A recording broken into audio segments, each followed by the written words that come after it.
India Legal presents Courts Roundup.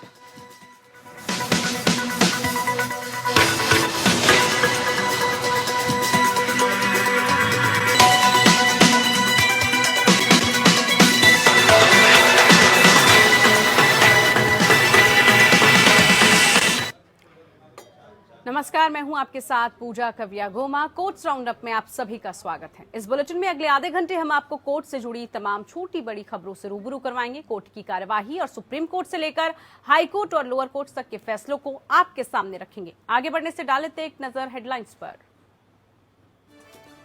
अब चुनाव आयुक्त की नियुक्ति 3 सदस्यीय समिति करेगी। समिति में प्रधानमंत्री, प्रधान न्यायाधीश और लोकसभा में विपक्ष के नेता होंगे। राष्ट्रपति लगाएंगी नियुक्ति पर मुहर।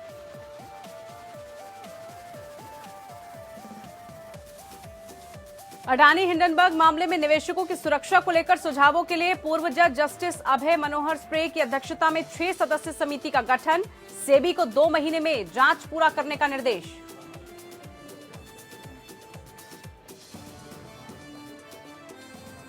तारीख नहीं मिलने पर एससीबी अध्यक्ष विकास सिंह की बेरुखी से नाराज हुए प्रधान न्यायाधीश चंद्रचूड़।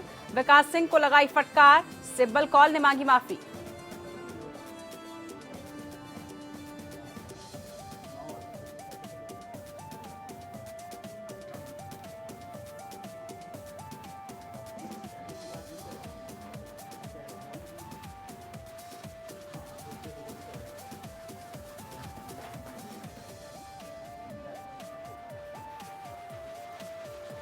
पंजाब के पूर्व मुख्यमंत्री बेअंत सिंह हत्या मामले में हत्यारे राजूआना की फांसी की सजा माफ की याचिका पर सुप्रीम कोर्ट ने रखा फैसला सुरक्षित।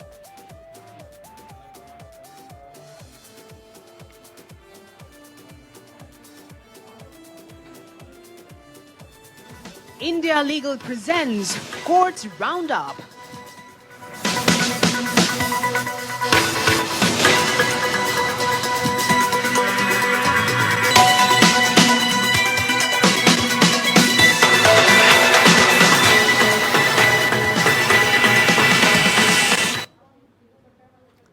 देश की सर्वोच्च अदालत ने कहा कि अब चुनाव आयुक्त की नियुक्ति 3 सदस्यीय समिति करेगी। इस समिति में प्रधानमंत्री, देश के प्रधान न्यायाधीश और लोकसभा में विपक्ष के नेता होंगे। शीर्ष अदालत ने कहा कि अगर लोकसभा में विपक्ष का नेता नहीं है तो सबसे बड़ी विपक्षी पार्टी का नेता मुख्य चुनाव आयुक्त और चुनाव आयुक्तों की नियुक्ति के लिए समिति में होगा। पीठ ने चुनाव आयुक्तों और मुख्य चुनाव आयुक्त की नियुक्ति के लिए कॉलेजियम जैसी प्रणाली की मांग करने वाली याचिकाओं पर अपना फैसला सुनाया।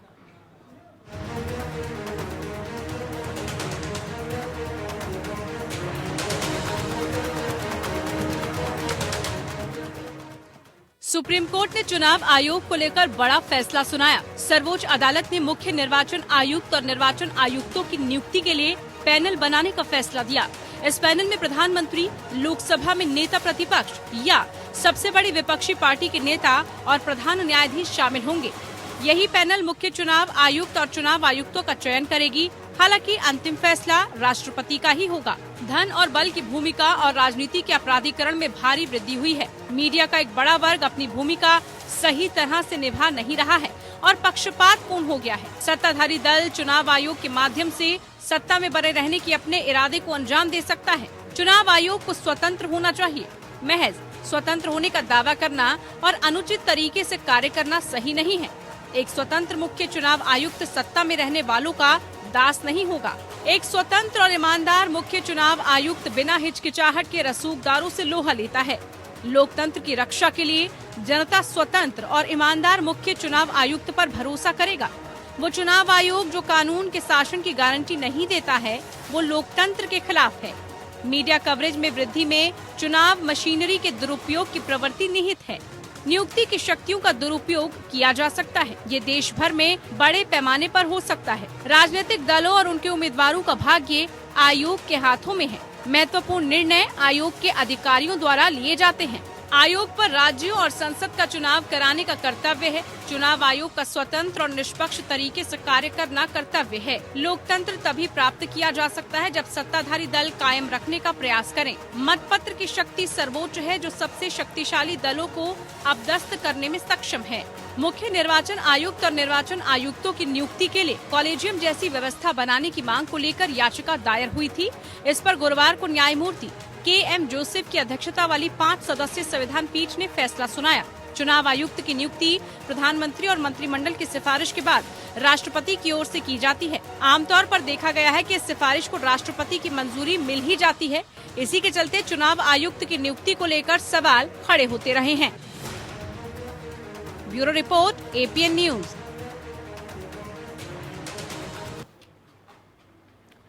तो वहीं कोर्ट ने शेयर बाजार नियामक प्रणाली में बदलाव किए जाने और निवेशकों की सुरक्षा को लेकर सुझावों के लिए पूर्व जज जस्टिस अभय मनोहर स्प्रे की अध्यक्षता वाली कमेटी गठित की। कमेटी के अन्य सदस्य हैं OP Bhatt, justice JP Deodhar, KV Kamath, Nandan Nilekani और सोमशेखर सुंदरेशन।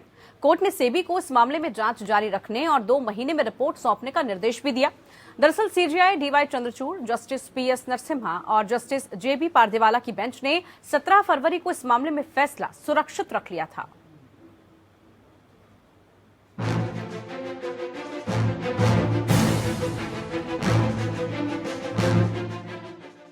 अडानी हिंडनबर्ग केस को लेकर सुप्रीम कोर्ट में सुनवाई हुई। सुप्रीम कोर्ट ने अडानी समूह पर हिंडनबर्ग की रिपोर्ट से उत्पन्न मुद्दों की जांच के लिए एक विशेषज्ञ समिति का गठन किया। पूर्व जस्टिस अभय मनोहर स्प्रे की अध्यक्षता वाली समिति में दिग्गज बैंकर KV कामत, सोमशेखर सुंदरेशन, इन्फोसिस के सह संस्थापक नंदन नीलेकणी, OP भट्ट और पूर्व जज JP देवधर शामिल होंगे। प्रधान न्यायाधीश DY चंद्रचूड़ ने सुनवाई के दौरान कहा कि बाजार नियामक सेबी अपनी चल रही जांच को 2 महीने में पूरा करे और एक स्टेटस रिपोर्ट दाखिल करे। सुप्रीम कोर्ट ने सेबी को ये भी जांच करने का निर्देश दिया कि क्या नियमों का उल्लंघन हुआ है और क्या स्टॉक की कीमतों में कोई हेरफेर किया गया था। कोर्ट ने केंद्र की तरफ से एक्सपर्ट्स के नाम वाले सुझाव सीलबंद लिफाफे में लेने से इनकार कर दिया था। कोर्ट ने कहा था कि हम चाहते हैं कि इस मामले में सच बाहर आए पर बाजार पर इसका असर न पड़े। हम अपनी तरफ से कमेटी गठित करेंगे। हम निवेशकों की सुरक्षा के लिए पारदर्शिता सुनिश्चित करना चाहते हैं। न्यायालय ने केंद्र, वित्तीय निकायों, सेबी चेयरपर्सन को समिति को जांच में पूरा सहयोग करने का निर्देश दिया। अडानी हिंडनबर्ग केस के लिए सुप्रीम कोर्ट ने 6 सदस्यों की एक्सपर्ट कमेटी बनाई है। इस कमेटी में सबसे अहम नाम इन्फोसिस की सह संस्थापक नंदन नीलेकणी का नाम है। नंदन ने देश को आधार कार्ड, UPI, फास्टैग, GST जैसी तकनीक देने में अहम भूमिका निभाई है। उनके बारे में एक खास बात ये भी है कि वो कांग्रेस के टिकट 2014 का लोकसभा चुनाव भी लड़ चुके हैं। सुप्रीम कोर्ट ने 17 फरवरी को फैसला सुरक्षित रखते हुए प्रस्तावित विशेषज्ञ पैनल पर केंद्र के सुझाव को सीलबंद लिफाफे में स्वीकार करने से इनकार कर दिया था। पीठ ने कहा कि वो निवेशकों के संरक्षण के लिए पूरी पारदर्शिता चाहती है। उसने प्रस्तावित समिति के कामकाज पर किसी सेवारत न्यायाधीश के निगरानी रखने की संभावना को भी खारिज कर दिया था। इस मुद्दे पर शीर्ष अदालत में अब तक 4 जनहित याचिकाएं दायर की गई हैं। वकील ML शर्मा, विशाल तिवारी, कांग्रेस नेता जया ठाकुर और खुद को सामाजिक कार्यकर्ता बताने वाले मुकेश कुमार ने ये याचिका दायर की है। गौरतलब हो कि हिंडनबर्ग रिसर्च द्वारा अडानी समूह के खिलाफ कई आरोप लगाए जाने के बाद समूह के शेयरों की कीमतों में काफी गिरावट आई है। हिंडनबर्ग ने अपनी रिपोर्ट में अडानी समूह पर मार्केट में हेरफेर और अकाउंट में धोखाधड़ी करने का आरोप लगाया था। हालांकि समूह ने उसके खिलाफ लगाए गए आरोपों को खारिज कर दिया है। Bureau report, APN news.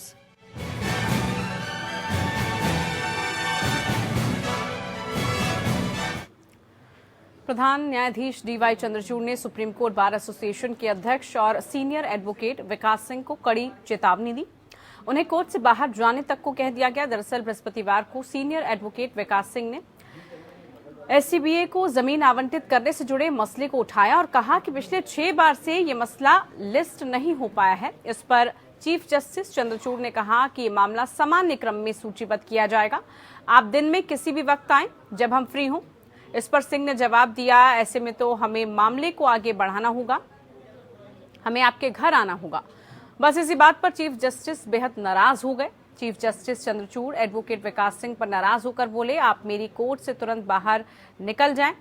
अब इस पर 17 मार्च को बात होगी और ये आइटम नंबर 1 भी नहीं होगा। CJI ने कहा कि केस आइटम नंबर 1 नहीं होगा, आपके साथ भी सामान्य याचिकाकर्ता की तरह व्यवहार किया जाएगा। चीफ जस्टिस चंद्रचूड़ के आगे कहा, सुप्रीम कोर्ट बार एसोसिएशन के अध्यक्ष के तौर पर आपका ये व्यवहार है। इस पर विकास सिंह ने कहा कि बार को हल्के में नहीं ले सकते हैं। मामला बढ़ता देख जस्टिस पीएस नरसिम्हा ने कहा कि कृपया इसे यही खत्म करें। आपको बता दें कि हाल ही के दिनों में सुप्रीम कोर्ट के कई बार एडवोकेट विकास सिंह के व्यवहार पर नाराजगी जाहिर कर चुके हैं। कुछ वक्त पहले ही chief justice of India DY Chandrachud ने एडवोकेट विकास सिंह की एक टिप्पणी पर कड़ी प्रतिक्रिया दी थी। उन्होंने कहा था कि ये मेरी कोर्ट में है, मैं जो करूंगा वही प्रैक्टिस होगी। किसी को भी मुझे डिटेक्ट करने का प्रयास नहीं करना चाहिए, डिक्टेट करने का प्रयास नहीं होना चाहिए। वहीं सीनियर एडवोकेट कपिल सिब्बल और नीरज कृष्ण कौल ने सीजेआई चंद्रचूड़ और एससीबीए के अध्यक्ष विकास सिंह के बीच बातचीत तीखी बहस पर खेद व्यक्त किया है।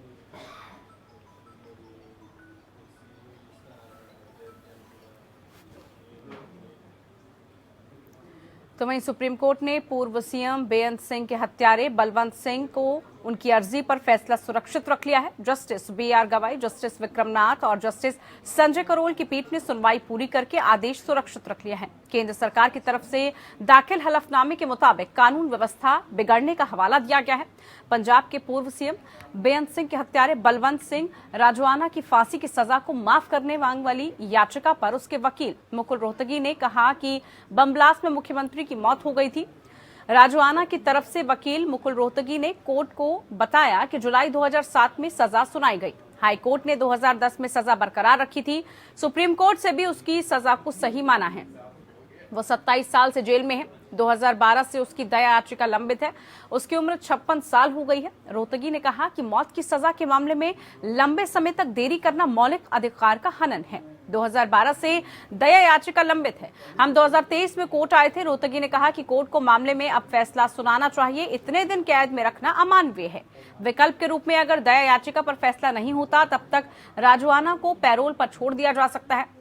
बेअंत सिंह की हत्या 1995 में हुई थी। बलवंत सिंह 27 साल से जेल में बंद है। उसने लंबा समय जेल में बिताने के आधार पर अपनी फांसी की सजा को उम्र कैद में बदलने की अपील की है। बलवंत सिंह की ओर से दया याचिका मार्च 2013 से ही राष्ट्रपति के पास लंबित है। बलवंत सिंह की ओर से दया याचिका पर फैसले में देरी को लेकर सुप्रीम कोर्ट पहले भी नाराजगी जता चुका है। दरअसल सुप्रीम कोर्ट ने पिछले साल भी इसे लेकर सुनवाई करते हुए नाराजगी जताते हुए साफ कहा था कि केंद्र सरकार को फैसला लेना ही होगा। हालांकि सुप्रीम कोर्ट की नाराजगी का केंद्र पर कोई असर नहीं हुआ और बलवंत सिंह की ओर से लगाई गई दया याचिका पर कोई फैसला नहीं हुआ।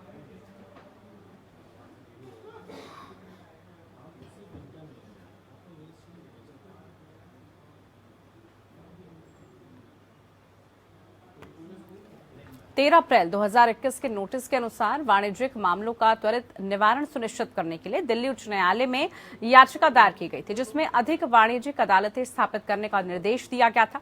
जनहित याचिका के रूप में कार्यकर्ता वकील अमित साहनी द्वारा याचिका दायर की गई थी। याचिका में कहा गया कि उच्च न्यायालय के 5 जुलाई 2022 के आदेश के बावजूद अपने रजिस्ट्रार जनरल, दिल्ली सरकार और अन्य को 6 महीने के भीतर 42 वाणिज्यिक अदालतें स्थापित करने का निर्देश देने के बावजूद आज तक ऐसा नहीं किया गया है। इससे पहले न्यायमूर्ति सतीश चंद्र शर्मा और न्यायमूर्ति सुब्रमण्यम प्रसाद की एक खंडपीठ ने अपने प्रशासनिक पक्ष की दलीलों पर ध्यान दिया था, जिसमें कहा गया था कि अदालतों की कमी तुरंत अतिरिक्त वाणिज्यिक अदालतें शुरू करने के रास्ते में आ रही है, जो बुनियादी ढांचे के पूरा होने के बाद स्थापित की जाएंगी। याचिकाकर्ता ने कहा, उच्च न्यायालयों और सर्वोच्च न्यायालय द्वारा समय समय पर न्याय प्रदान करने में हुई देरी को ध्यान में रखा गया है और देश के विभिन्न न्यायालयों में लंबित रिक्तियों के लिए भर्ती करने के निर्देश जारी किए गए हैं। राजधानी में फिलहाल 22 कमर्शियल कोर्ट काम कर रहे हैं। याचिका में कहा गया है कि 164 दिनों के वाणिज्यिक विवादों के निपटान की समय सीमा के प्रति दुनिया की सर्वोत्तम प्रथा के विपरीत दिल्ली को एक वाणिज्यिक विवाद को निपटाने में 747 दिन लगते हैं। मुंबई में औसतन केवल 182 दिन लगते हैं। जिला न्यायालयों, दिल्ली की आधिकारिक वेबसाइट पर उपलब्ध आंकड़ों के मुताबिक दिल्ली की अदालतों पर अत्यधिक बोझ डाला गया है।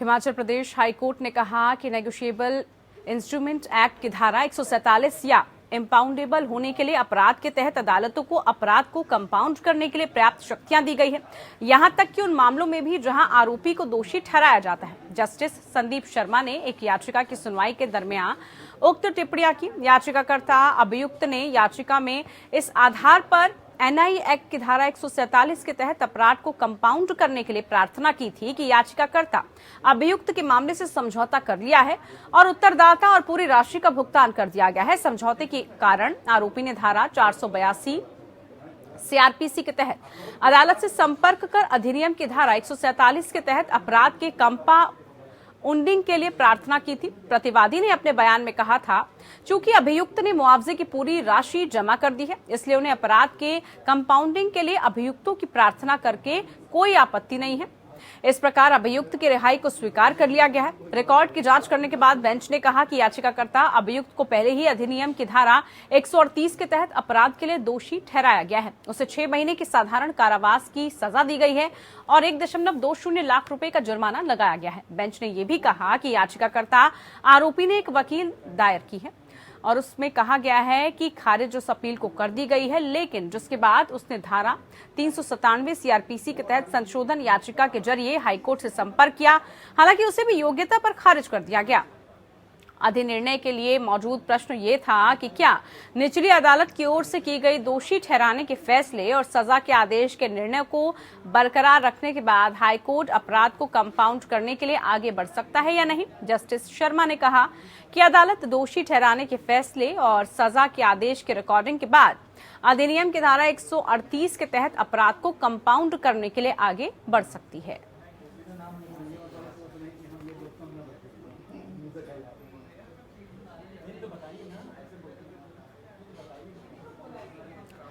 उत्तर प्रदेश के हाथरस जिले की एक अदालत ने सितंबर 2020 के सामूहिक बलात्कार और 19 वर्षीय दलित लड़की की हत्या के मामले में 4 आरोपियों में से 3 को बरी कर दिया है। स्पेशल जज त्रिलोकपाल सिंह की अदालत ने यह फैसला सुनाया। मुख्य आरोपी संदीप को अदालत ने भारतीय दंड संहिता धारा 304 के तहत गैर इरादतन हत्या के अपराधों और SC/ST अधिनियम के तहत अपराधों के लिए दोषी ठहराया है। कोर्ट जल्द ही सजा सुनाने वाली है। सीबीआई ने अपनी चार्जशीट में उन पर आईपीसी की धारा 376, 376D, 302 और SC/ST अत्याचार निवारण अधिनियम के अन्य अपराधों के तहत अपराध करने का आरोप लगाया। हालांकि 4 आरोपियों में से किसी को भी विशेष अदालत ने गैंगरेप या हत्या के अपराध का दोषी नहीं पाया। 14 सितंबर 2020 को यूपी के हाथरस जिले में 4 लोगों द्वारा कथित तौर पर पीड़िता का अपहरण कर लिया गया था और उसके साथ सामूहिक बलात्कार किया गया। उसकी हड्डियां तोड़कर उसकी जीभ काटकर क्रूर यातनाएं दी गई। 29 दिसंबर 2020 को उसका निधन हो गया। उसके परिवार की सहमति के बिना आधी रात को पुलिस अधिकारियों द्वारा उसका अंतिम संस्कार किया गया। इलाहाबाद हाईकोर्ट ने हड़बड़ी में किए गए दाह संस्कार को बेहद संवेदनशील मामला बताते हुए नागरिकों के बुनियादी मानवीय मौलिक अधिकारों को छूते हुए अक्टूबर 2020 में पूरे प्रकरण का स्वतः संज्ञान लिया। पीड़िता की जल्दबाजी में अंतिम संस्कार के लिए यूपी प्रशासन द्वारा दिए गए कारणों से असंतुष्ट हाईकोर्ट ने अक्टूबर 2020 को पूरी घटना पर नाराजगी व्यक्त की और पीड़िता को और उसके परिवार के मानवीय और मौलिक अधिकारों का उल्लंघन करने के लिए स्थानीय अधिकारियों को फटकार लगाई। मामले की जांच अक्टूबर 2020 में सीबीआई को स्थानांतरित कर दी गई। सीबीआई ने दिसंबर 2020 में 4 आरोपियों के खिलाफ चार्जशीट दायर की थी।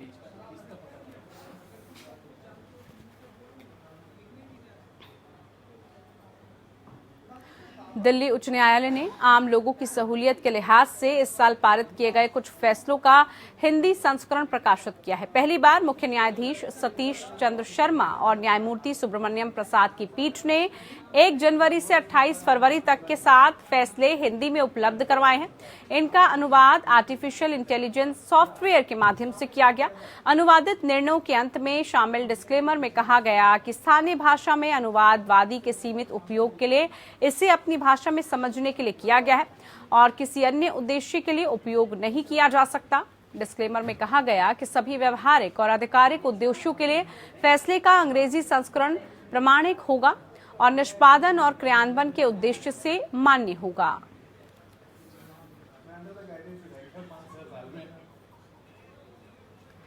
भारत के पूर्व प्रधान न्यायाधीश AM अहमदी का गुरुवार सुबह 91 वर्ष की आयु में निधन हो गया। जस्टिस अहमदी का जन्म गुजरात के सूरत शहर में हुआ। उन्होंने 1954 में बॉम्बे में एनरोल करवा करके कानूनी पेशे में प्रवेश किया। 10 साल बाद उन्हें अहमदाबाद में city civil and session court में जज के रूप में नियुक्त किया गया। 1976 में उन्हें गुजरात हाई कोर्ट में पदोन्नत किया गया। उन्होंने 1989 में सुप्रीम कोर्ट कानूनी सहायता समिति के अध्यक्ष के रूप में और 1990 और 1994 में भारत में कानूनी सहायता योजनाओं को लागू करने के लिए समिति के कार्यकारी अध्यक्ष के रूप में काम किया। उन्होंने 25 अक्टूबर 1994 में 24 मार्च 1997 को अपनी सेवानिवृत्ति तक भारत के मुख्य न्यायाधीश के रूप में कार्य किया। सुप्रीम कोर्ट में अपने समय के दौरान जस्टिस अहमदी ने 232 निर्णय लिखे और 811 बेंचों का हिस्सा रहे। चलिए इसी के साथ कोर्ट्स राउंडअप में फिलहाल के लिए इतना ही। नमस्कार। India Legal presents Courts Roundup.